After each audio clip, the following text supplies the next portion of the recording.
All right, guys. So today we're going to look at something called the complex plane.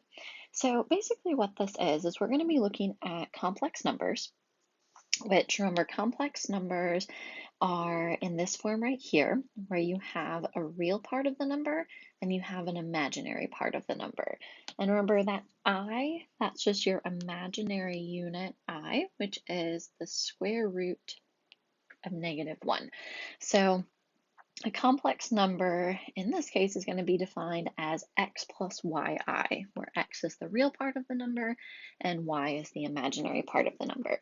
Now, you may remember from your algebra class that you can't actually graph a complex number in the xy plane, so instead we're going to redefine our plane and make it the complex plane.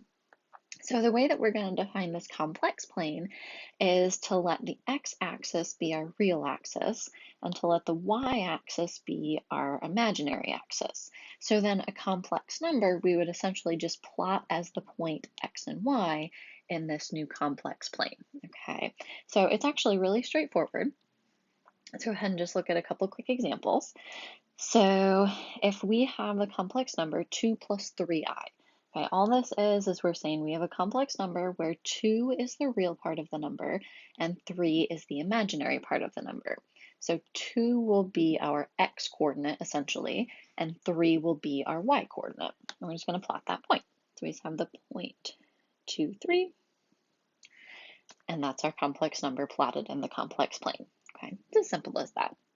Okay, so similarly, if we look at part B, 3 minus 2i, so our real component is a positive 3, and our imaginary component is a negative 2.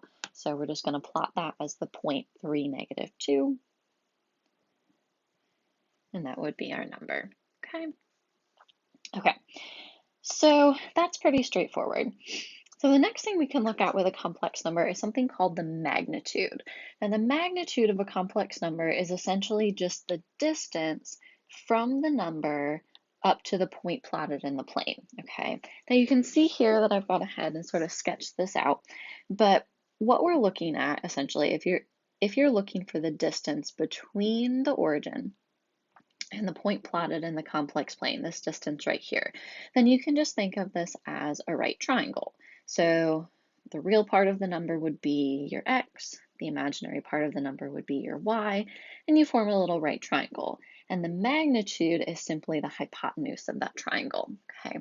Well, just like any right triangle, if you know two sides and you want to find the third, it's just a simple Pythagorean theorem. So applying Pythagorean theorem to that triangle and solving for the hypotenuse, the magnitude of a complex number is just the square root of x squared plus y squared. Okay, so it's just a basic Pythagorean theorem.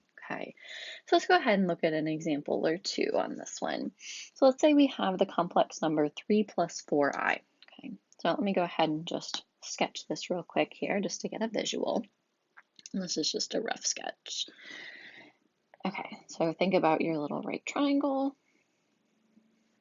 So we're saying the real part, or the x, is 3, the imaginary part, or the y, is 4, and we want to find the magnitude, which is simply our hypotenuse. Okay, so just applying your Pythagorean theorem, the magnitude of that complex number is just the square root of 3 squared plus 4 squared.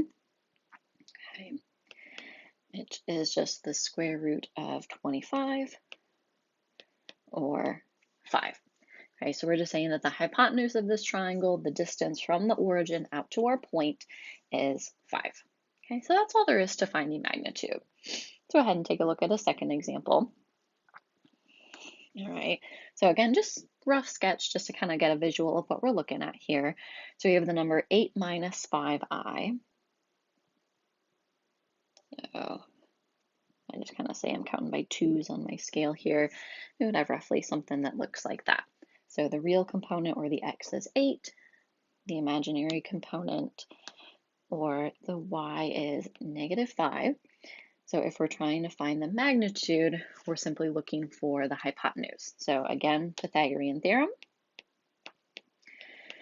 Magnitude of this complex number is going to be the square root of 8 squared plus negative 5 squared.